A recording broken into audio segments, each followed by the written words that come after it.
Imagine trying to define exactly when a person goes from being technically healthy to having a chronic systemic disease. Right. It's a completely arbitrary line without a biological anchor. Exactly. And for decades, the global medical community really struggled to draw that line for diabetes. They didn't look at the heart to find the answer. They didn't look at the kidneys or, the pancreas itself. They looked at the eye. Yeah. Specifically, they looked for the exact millimole per liter of glucose in the blood, where the tiny, fragile blood vessels in the retina just begin to hemorrhage. It's a fascinating starting point for the pathology. It really is. So today, we are tearing down the framework of diabetes mellitus. We're doing a deep dive using Chapter 8.6 from the Oxford textbook of Global Public Health as our map. But we're going far beyond just a surface-level summary here. Oh, absolutely. If you are a medical student prepping for rounds, or maybe a junior doctor, fine-tuning your clinical reasoning. Or a public health trainee looking at population-level engineering. Right. We are mapping the exact conceptual pathways you need. We're tracking the route from genetic and environmental exposures straight through to biological risks into clinical outcomes and ultimately arriving at system-level interventions. That's the framework. And the rationale for anchoring that entire diagnostic threshold to the microvasculature of the retina is, well, it's a masterclass in epidemiological reasoning. How so? Well, when you analyze the data for cardiovascular disease or renal complications in the presence of rising blood glucose, the risk curve is continuous. It's just a smooth upward slope. So there's no obvious tipping point. Exactly. There is no sudden dramatic inflection point where you can definitively state, the pathology has initiated right here. But retinopathy behaves differently. Entirely differently. The epidemiological data reveals a distinct biological step change, below a fasting glucose of 7.7 millimoles per liter. Or a 2-hour post-load glucose of 11.1, right? Right. Below those thresholds, the prevalence of retinal microaneurysms and hemorrhages is statistically negligible. It's basically zero. Basically zero. But the moment a population crosses that specific glycemic threshold, the prevalence of retinopathy sharply and violently spikes. Wow. Yeah, it provides this measurable, evidence-based anchor for a diagnostic cutoff. Okay, let's unpack this. Because to understand why that spike happens, we have to completely shift how we visualize this disease. We really do. In the clinic, there's this dangerous tendency to reduce diabetes to like a broken sugar gauge. Just a simple binary of too much glucose in the blood. Which fundamentally fails to capture the sheer scale of the systemic destruction. Right. Instead, I want you to imagine the human body as this sprawling, hyper-connected metropolis. And glucose is the fuel. The raw, highly reactive energy required to keep every single district running. Exactly. And insulin is the transit network. It's this highly coordinated fleet of transport designed to deliver that volatile fuel safely out of the bloodstream and into the intracellular machinery. And the clinical reality of this infrastructure failure is a dual crisis. Tell me more about that. Well, the damage isn't solely caused by the absence of energy inside the cells, though, cellular starvation definitely drives acute emergencies. Right, like DKA. Exactly. But the chronic systemic devastation is driven by the presence of that energy trapped in the transit system. When the insulin network fails, the fuel backs up. It floods the streets. It floods the intravascular streets. It turns the bloodstream into a toxic, congested highway. And over time, that highly reactive glucose slowly, relentlessly corrodes the endothelial foundation of every single organ in the city. Yes, primarily through processes like the formation of advanced glycation end products. And that infrastructure failure doesn't just impact glucose, does it? The Oxford chapter really emphasizes that insulin is a master metabolic regulator. Oh, absolutely. It's not just unlocking the door for glucose to enter skeletal muscle and the liver.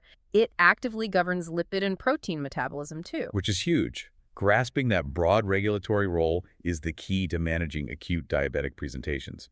It really is. Like, when a patient arrives in the ED in diabetic ketoacidosis, the life-threatening state there isn't simply the hyperglycemia. Right, it's the catastrophic breakdown of lipids and proteins. Exactly. Because the body lacks the insulin signal, the intracellular environment believes it's entirely starved of fuel, even though it's swimming in an ocean of extracellular glucose. The cells are literally starving in the middle of a buffet. That's a great way to put it.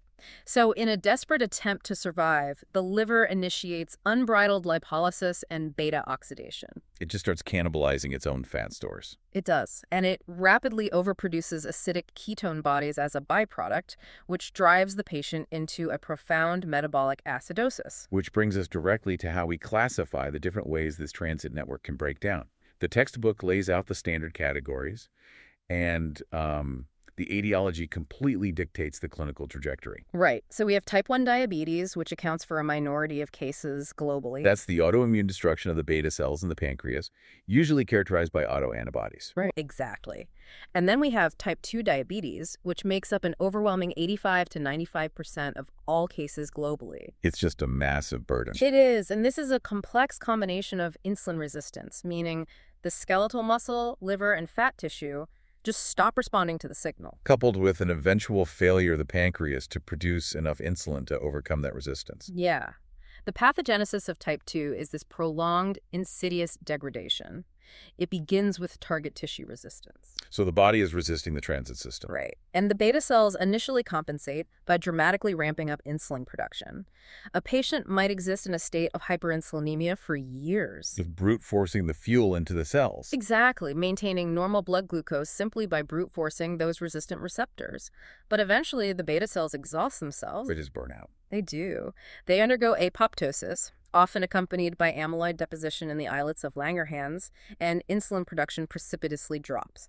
That is when frank hyperglycemia manifests. Okay, so that's type 1 and type 2. But then there are the intermediate or overlapping categories, like gestational diabetes. Which is diagnosed during pregnancy. Right. But it carries a massive, terrifying shadow. Up to 70% of women diagnosed with gestational diabetes will go on to develop overt type 2 diabetes over the next 10 to 20 years. It acts as a profound physiological stress test. It just reveals this underlying metabolic fragility. Yeah.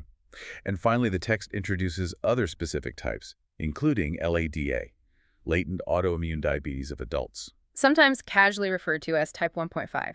Yeah. LADA complicates the traditional rigid diagnostic boxes, which is vital for accurate clinical management. I want to push on that categorization, because if I'm using the classic lock and key analogy, where insulin is the key and the cell receptor is the lock, type 1 is an absolute deficiency. The key factory was targeted and burned down by the immune system. Right. And type 2 is a relative deficiency combined with resistance. The cellular locks are rusted shut, and the pancreas factory is exhausting itself trying to manufacture enough keys to force them open. That's the classic model, yeah. But then we see LAD. An adult walks into the clinic. They present exactly like a classic type 2 patient. They might even respond initially to oral meds like metformin. Exactly. But they actually have circulating autoantibodies, and their beta cell function rapidly collapses, forcing them into insulin dependency far faster than a typical type 2 trajectory. So if LAD exists, does that mean the type 1 versus type 2 binary is actually a spectrum?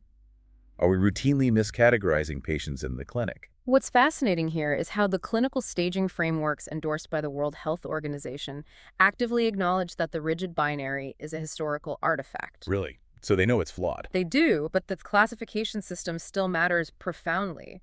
Not because the biology is perfectly distinct, but because the classification dictates the anticipated trajectory of risk. Okay, that makes sense. If a clinician misclassifies a LADA patient as classic type 2 simply based on their age of onset, the clinical team will be completely caught off guard when that patient's endogenous insulin production collapses over months rather than decades. Because they treated the wrong trajectory. Exactly. Identifying the autoimmune component testing for those GAD or IA2 autoantibodies reveals that the factory is actively burning down. It's not just suffering from functional exhaustion. It shifts the physician from static binary categorizations into dynamic trajectory mapping. Spot on.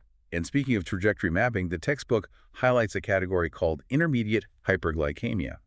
This encompasses impaired fasting glucose and impaired glucose tolerance. But the authors make a highly specific note. This is not a clinical entity. It's not a standalone disease. No, it's a risk stratification tool. From a public health perspective, intermediate hyperglycemia is the early warning radar system. I like that, radar. Yeah, it identifies a cohort of the population existing at a highly elevated, imminent risk of crossing the threshold into overt type 2 diabetes, while simultaneously carrying a significantly elevated risk for cardiovascular disease right now. Because the infrastructure doesn't usually fail overnight. it degrades. Yeah. And this category captures that degradation in real time. Like- So if the biological failure is a slow, measurable degradation, we run straight into the diagnostic dilemma. Which is massive. Massive. Because once we define what the biological failure looks like, we are tasked with figuring out how to accurately detect it across a population of hundreds of millions of people. And the diagnostic tools a health system chooses to deploy will literally determine who receives life-saving care and who is sent home and told they're fine. While their vascular system is quietly dismantled. Yeah. This represents the fundamental tension between public health surveillance and individual clinical screening. Casting a wide net versus precision. Right. The objective is to cast a net wide enough to capture the pathology early, but without drowning the healthcare infrastructure in false positives, or designing testing protocols so logistically burdensome that patient compliance collapses. Let's examine the actual tests. We know the thresholds are anchored to the eyes, but the debate over how to measure those thresholds is intense. Especially between the American Diabetes Association and the World Health Organization. Right. The historical gold standard is the oral glucose tolerance test, the OGTT. A patient fasts overnight, gets baseline glucose measured. Then they consume a standardized, highly concentrated 75-gram glucose drink. 2 hours later, their blood is drawn again to see exactly how well their insulin transit infrastructure handled that massive stress. So the OGTT is a dynamic functional test.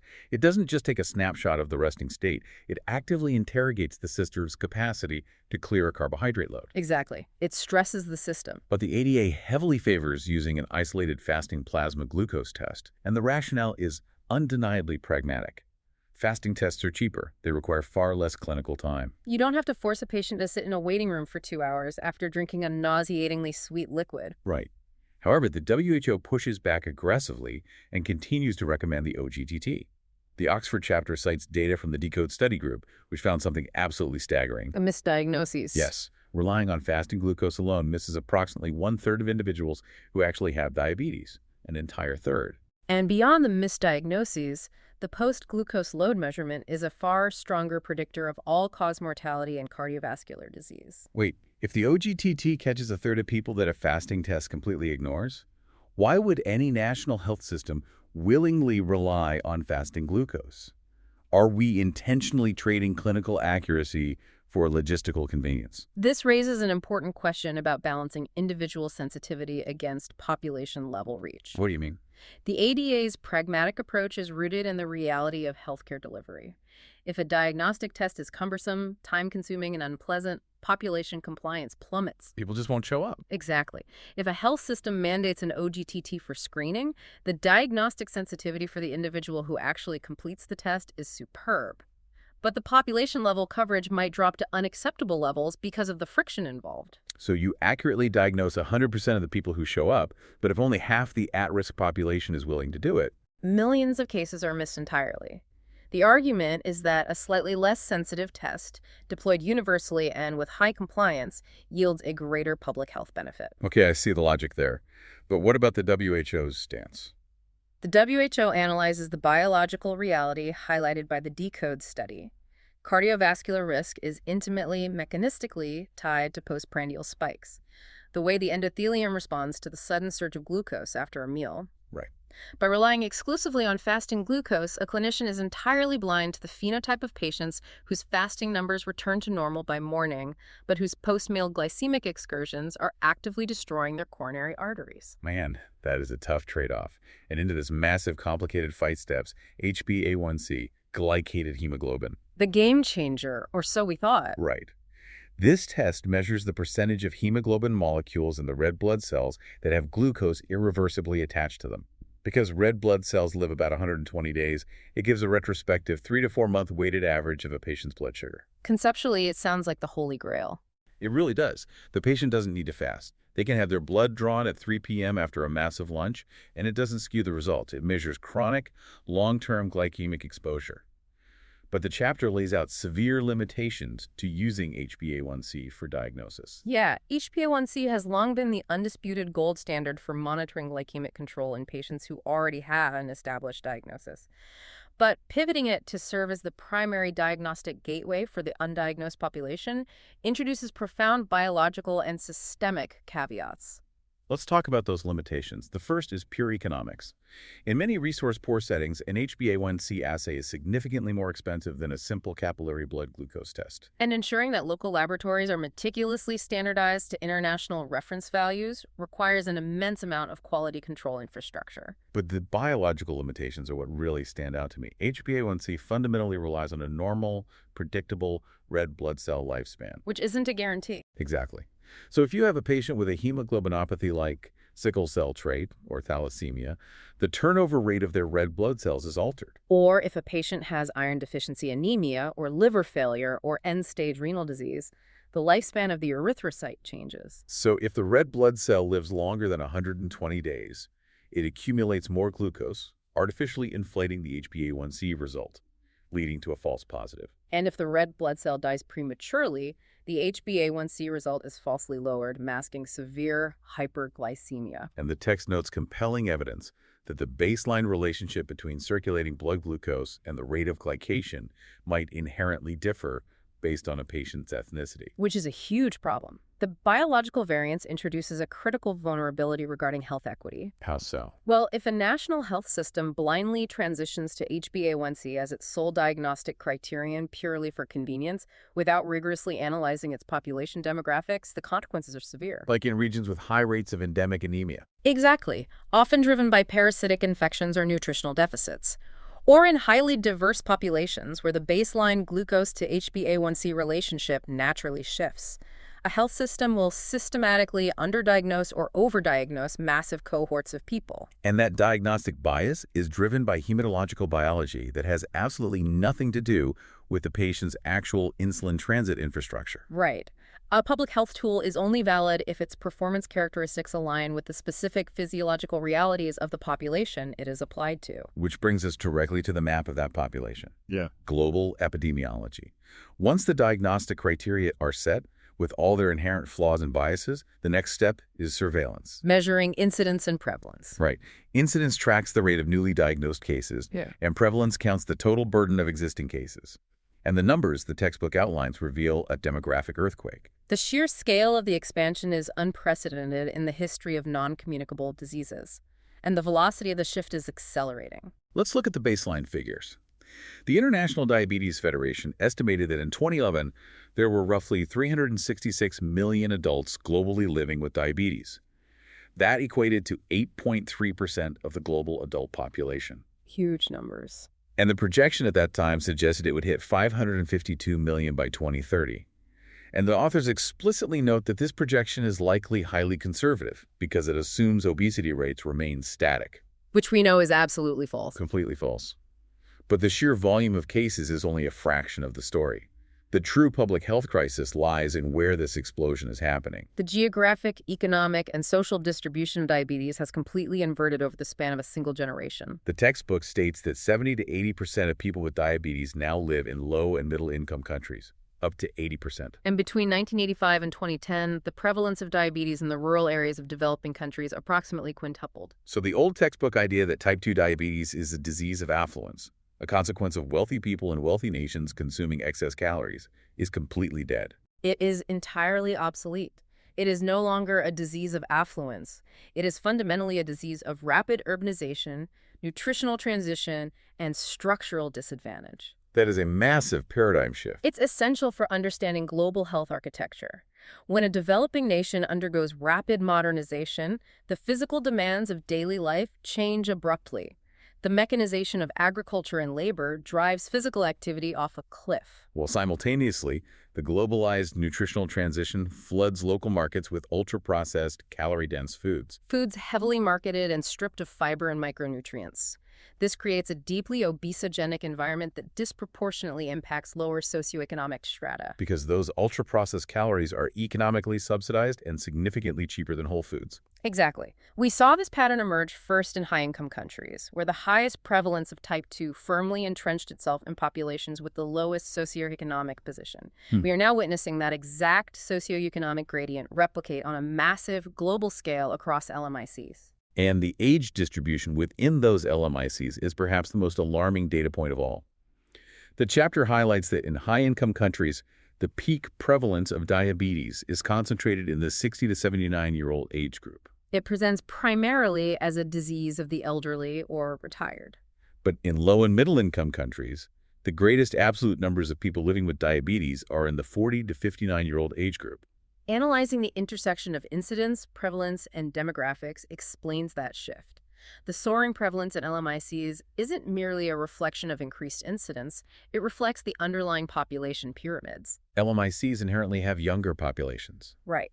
But beyond pure demographics, we are tracking a significantly earlier age of disease onset in non-European ethnic groups. South Asian populations, for example, frequently manifest profound insulin resistance and beta cell failure decades earlier than their European counterparts. Often at significantly lower body mass indices too, Yes. which means an individual isn't developing diabetes after they retire, they're developing it in their early 40s. And the macroeconomic implications of that are staggering. A 40-year-old developing type 2 diabetes in a developing economy faces 2 to 3 decades of working life morbidity. Navigating microvascular and macrovascular complications during their peak economic contributing years. Exactly. The cascading loss of productivity, coupled with the catastrophic out-of-pocket health expenditures required to manage the disease, places an unbearable strain on the individual.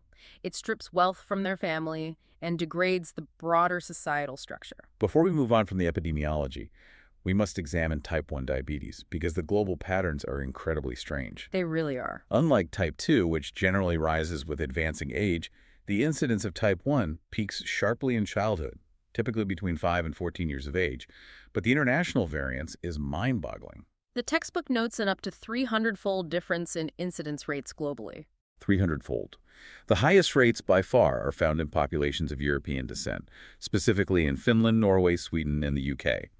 But here's the most concerning detail. The global incidence of type 1 diabetes is rising, and it's rising particularly fast in very young children. The rising incidence forces us to look beyond pure genetics. We know type 1 has a strong genetic foundation. Over 90% of individuals who develop type 1 carry specific, identifiable genetic markers. Primarily specific HLA-DR and HLA-DQ alleles on chromosome 6. Right. However, the vast majority of people who inherit those high-risk alleles never develop the autoimmune destruction. Furthermore, the global incidence is rising at a velocity of 3 to 4% per year in many populations. And the human gene pool does not and cannot shift that rapidly. Exactly. Therefore, the genetic susceptibility must be interacting with evolving environmental triggers. The epidemiological search for those triggers is ongoing, exploring viral infections like Coxsackie B enteroviruses, the timing of early exposure to complex proteins in cow's milk, or the immunomodulatory effects of low vitamin D levels. But a singular, definitive environmental catalyst remains unproven. Frustratingly unproven. Which provides the perfect transition to examine the web of risk. If the global map is shifting this drastically, and genetics alone can't explain the velocity, we have to look closely at the specific environmental exposures. We need to dissect both the modifiable and unmodifiable risk factors. The modifiable factors are the environmental drivers of the systemic insulin resistance that precedes type 2 diabetes. The textbook is explicit. The single strongest predictor is overweight and obesity. But it makes a crucial distinction. It's not merely the total volume of adipose tissue, but the distribution of that fat. Abdominal obesity. Right. Visceral adiposity packed around the internal organs is the prime culprit. Then there's physical inactivity, which the data shows increases risk entirely independent of a person's weight. And dietary factors play a massive role, specifically diets high in saturated fats, high glycemic index carbohydrates, and severely lacking in dietary fiber. The data on smoking is fascinating too. It demonstrates a clear dose-dependent relationship. The more cigarettes smoked, the higher the risk.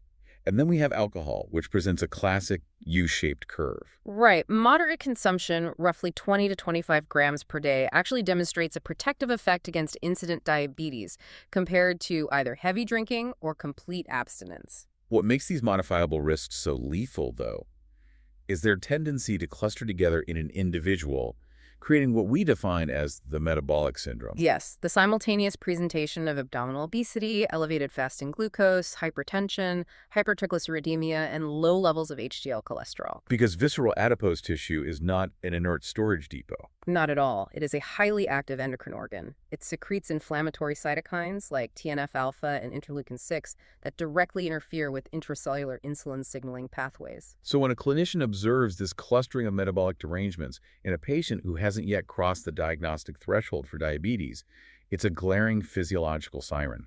It indicates that the patient's transit infrastructure is under massive stress and is on the precipice of total functional collapse. But those modifiable risks don't exist in a vacuum. They sit directly on top of the unmodifiable vulnerabilities. Age is a massive driver. Genetics play a profound role. Having a parent or a sibling with type 2 effectively doubles an individual's risk. A history of gestational diabetes confers a 70% risk over the following decade. And ethnicity is a massive independent variable. Populations of African, South Asian, Hispanic, and indigenous descent exhibit markedly higher risks. But here's where it gets really interesting. The early life programming. Yes, the chapter delves into epigenetics. It describes a U-shaped relationship with birth weight. We know a high birth weight baby, often from a mother with gestational diabetes, is at high risk. The biological mechanism there makes sense, but the textbook points out that low birth weight also drastically, independently increases the risk of adult type 2 diabetes. It seems counterintuitive. Totally. How on earth does being severely undernourished in the womb permanently program a human being to be at higher risk for obesity and diabetes 3 or 4 decades later? This phenomenon is known as the Barker hypothesis, or the fetal origins of adult disease, and it fundamentally reshapes our understanding of chronic illness. To understand it, we have to look at the specific mechanisms of epigenetic programming. Okay, break that down for me. When a fetus is developing in a severely undernourished intrauterine environment, perhaps the mother is enduring a famine or living in extreme poverty, the developing physiology of the baby makes a desperate, calculated survival adaptation. It's trying to save itself. Exactly. It utilizes epigenetic modifications, primarily through DNA methylation and histone acetylation. These chemical tags do not change the underlying sequence of the DNA code, but they fundamentally alter how those genes are expressed. The fetus is effectively sensing the starvation of the mother. And programming its own metabolism to expect a harsh, resource-scarce world outside the womb. It builds what we call a thrifty phenotype. A thrifty phenotype. Yes. It constructs a metabolic engine designed to aggressively hoard every single calorie, to violently resist insulin signal to burn fuel, and to prioritize the storage of energy as visceral fat to survive the anticipated famine. It perfectly optimizes its biology for a world of starvation. The adaptation is biologically brilliant, but the catastrophe occurs when that baby is actually born. Because they aren't born into a famine anymore. Right. In our rapidly modernizing, hyper-urbanizing global environment, that child is born into a highly obesogenic environment, overflowing with cheap, accessible, high glycemic calories. Their physiology is meticulously adapted for a world that no longer exists. And completely mismatched for the environment they actually inhabit. This profound biological mismatch triggers rapid catch-up weight gain in childhood, early accumulation of central adiposity, and severe, intractable insulin resistance. That is absolutely mind-blowing. And the chapter explicitly notes that this epigenetic programming creates a terrifying, self-reinforcing, multi-generational cycle. The timeline is bleak. Imagine it. A mother living in poverty suffers from poor nutrition. Her baby is born with a low birth weight and an epigenetic profile optimized for famine. That baby grows up in a modern urban environment, the mismatch occurs, and she develops severe obesity and early-onset type 2 diabetes. And then that same person becomes pregnant. Right. But now, her intrauterine environment is highly hyperglycemic because of her diabetes. So her baby is bathed in excess glucose, resulting in a high birth weight, which also permanently programs the child's pancreas and adipose tissue for a high risk of diabetes. The metabolic trauma is literally echoing across multiple generations. It's tragic. And this intergenerational transmission highlights the critical distinction between a hazard and a risk. A genetic predisposition or a famine-induced epigenetic alteration represents a biological hazard. It's a potential vulnerability. But that hazard only transforms into an actual measurable public health risk when you place that vulnerable individual into an environment that actively exploits it. Exactly. The thrifty phenotype only causes diabetes if the environment provides a surplus of ultra-processed calories. If public health policy does not dismantle the obesogenic environment, we are essentially guaranteeing that these biological hazards will manifest as massive population-level morbidities. And when those population-level risks become reality, the downstream physiological consequences are catastrophic. That brings us to the system impact, the complications, and the economics. Decades of this metabolic hazard don't just slowly damage the individual patient. They absolutely bankrupt the entire health system. The clinical outcomes of uncontrolled chronic hyperglycemia are systemic, progressive, and functionally devastating. Let's look at mortality. The relative risk of death for an individual with diabetes is 4 to 6 times higher in the 20 to 29-year-old age bracket compared to a non-diabetic peer. That's a staggering loss of life years. A major UK study cited in the text estimated that developing type 2 at age 40 results in the absolute loss of 8 years of life expectancy. Globally, diabetes is responsible for roughly 7% of all human mortality. And the specific ways the disease kills are divided into microvascular and macrovascular complications. Which goes back to the continuous exposure of the endothelium to high concentrations of glucose. Right. Glucose enters endothelial cells passively. When intracellular glucose levels spike, it saturates normal metabolic pathways and is shunted into alternative destructive routes. Like the polyol pathway. Yes, which depletes intracellular antioxidants and the formation of advanced glycation end products, or AGEs, which physically cross-link and stiffen the proteins in the blood vessel walls. This is the rust in the pipes. And the microvascular damage is the destruction of the tiny capillary sprinklers. In the eyes, it manifests as retinopathy. The capillaries weaken, form microaneurysms, and leak blood and lipids, making it the leading cause of blindness in working-age adults in developed countries. In the kidneys, it's nephropathy. The delicate filtration pods, the glomeruli, are subjected to high pressure and glycation damage. The textbook notes that diabetes is the leading cause of renal failure in developed nations. And 30% of patients with overt nephropathy will inevitably progress to end-stage renal failure, requiring either dialysis or a transplant. And in the peripheral nervous system, it's neuropathy.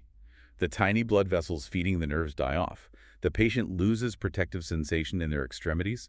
They step on a tack or their shoe rubs a blister, and they literally cannot feel it. And because the macrovascular blood flow is also compromised, the wound cannot heal. It ulcerates, becomes infected, and leads to gangrene. People with diabetes face a 15-fold increased risk of lower limb amputation. The microvascular destruction is relentless. But the macrovascular damage, the acceleration of atherosclerosis in the large arteries, is the primary driver of mortality. The main water mains bursting. Cardiovascular disease.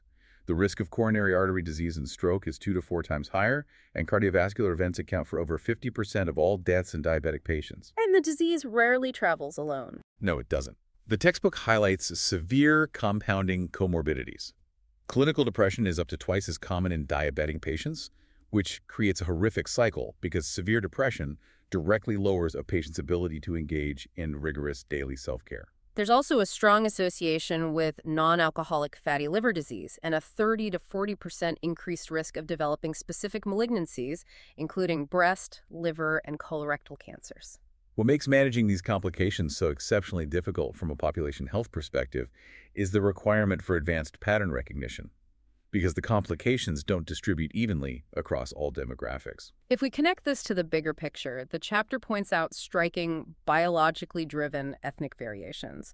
For example, populations of African and South Asian descent in the US and the UK consistently exhibit lower incidence rates of myocardial infarction compared directly to populations of European descent with similar glycemic control. But those exact same populations possess a markedly higher disproportionate risk of their nephropathy progressing to end-stage renal disease. Grasping these distinct phenotypic patterns is absolutely essential for health ministries when allocating specialized resources.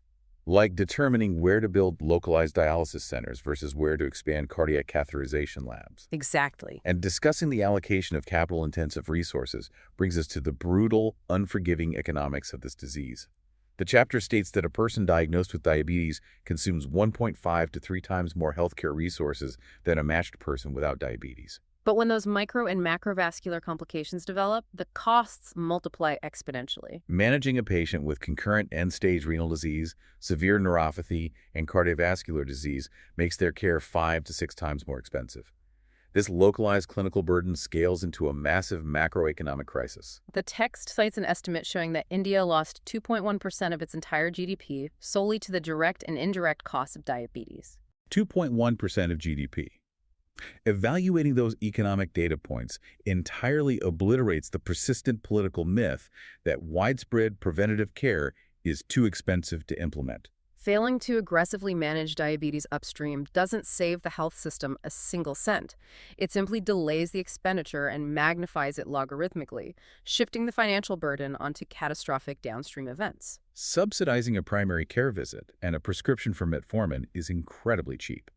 Funding 3 days a week of indefinite hemodialysis, performing complex amputations, and financing inpatient rehabilitation is economically sterilizing for any health system. Which means the ultimate mandate is figuring out how to stop the progression upstream. We have to engineer a viable solution. And engineering a solution requires entirely divorcing our strategies for type 1 and type 2. For type 1 diabetes, despite decades of intensive research into screening populations for autoantibodies and trialing immunomodulatory interventions, there's currently no proven, effective method for primary prevention. Once the autoimmune destruction is triggered, we do not yet possess the clinical tools to halt the process. But for type 2 diabetes, the evidence for prevention is overwhelming.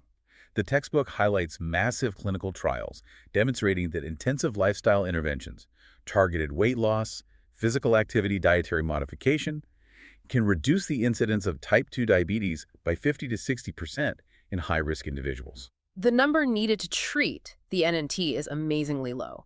A clinician only needs to successfully treat 6 or 7 high-risk individuals with a lifestyle intervention over 3 to 5 years to absolutely prevent one incident case of diabetes. Pharmacological interventions like metformin also work, though with a slightly higher NNT of about 10 to 11. That represents highly effective, evidence-based clinical care. The clinical efficacy is undeniable, but the Oxford chapter emphasizes a fundamental limitation. Targeting high-risk individuals in a clinical setting is medically necessary, but it's mathematically incapable of altering the population-level trajectory of the disease. Wait, why? If the intervention works so well, why doesn't screening everyone fix the global numbers? Because of the biological incubation period. The epidemiological data reveals that 40 to 60% of all new incident cases of type 2 arise in individuals who exhibited completely normal, healthy glucose tolerance tests just 3 to 5 years prior. Wow. If a health system limits its strategy to only screening and intervening on individuals who already demonstrate measurable biological risk markers, the high-risk approach, it is inherently missing half of the population who are actively incubating the disease. And to genuinely bend the curve, a health system must adopt the Rose approach. Exactly. It must shift from a high-risk clinical strategy targeting sick individuals to a population-wide public health strategy targeting sick populations. The only way to capture the people who will be sick in 5 years is to fundamentally alter the environment that is making the entire population sick in the first place. The textbook cites an incredibly compelling analysis from the EPIC Norfolk cohort to illustrate this. The researchers looked at 5 simple population-level health goals: maintaining a BMI under 25, keeping total fat intake under 30%, saturated fat under 10%, maintaining dietary fiber, and just 4 hours of physical activity a week. And they found that if the entire population could be shifted just slightly, so everyone met just one more of those goals, the total incidence of diabetes would drop by a staggering 20%. But here's the critical question. If we know the precise biological mechanisms of type 2 diabetes, and we have cohort data proving how to reverse the trend, why did the UN high-level meeting emphasize the desperate need for legislative and fiscal measures? Why is it so incredibly politically difficult to fix this at a population level? It's a massive structural challenge. The WHO's 2025 voluntary target for obesity and diabetes is literally just a 0% increase. Their moonshot goal is just hoping the pandemic stops accelerating. Why is the bar set so tragically low? The textbook objectively outlines the friction point between clinical knowledge and political reality. Achieving meaningful population-wide shifts requires aggressive legislative, fiscal, and policy measures that cut across all sectors of government. Overhauling urban planning, agricultural subsidies, transportation infrastructure, And the taxation of ultra-processed food systems.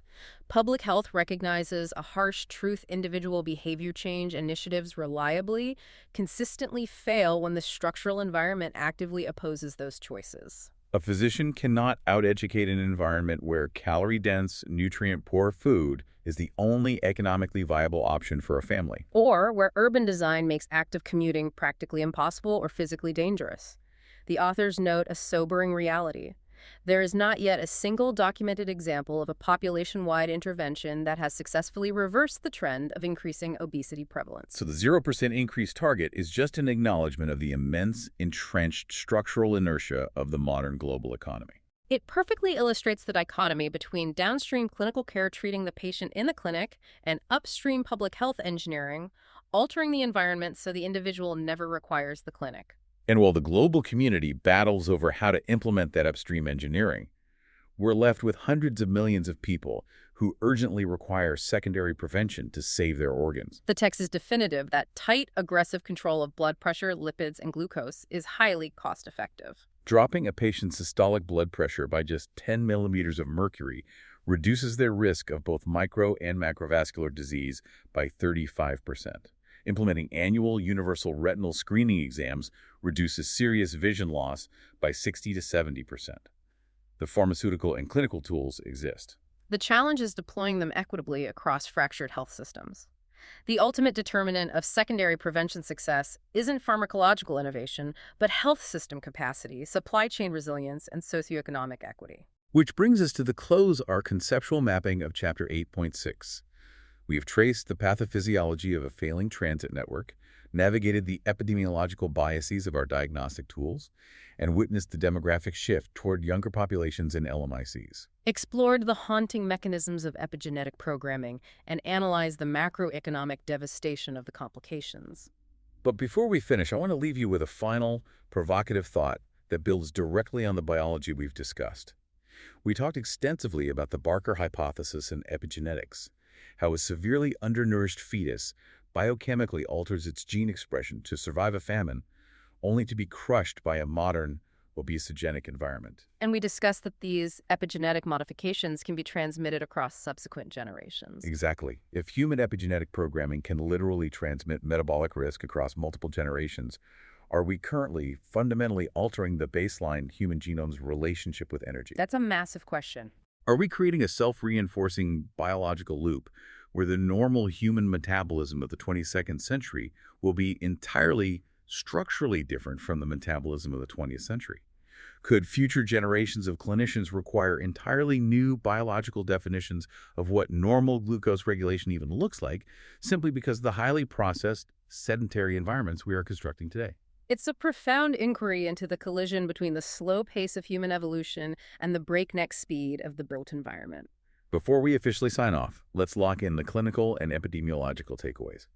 It's time for our rapid recall section to actively reinforce the core frameworks we built today. I'm going to ask a single best answer style prompt based on the material we covered. Take a brief second to lock in your answer, and then our expert will clarify the biological rationale. Ready? Question 1.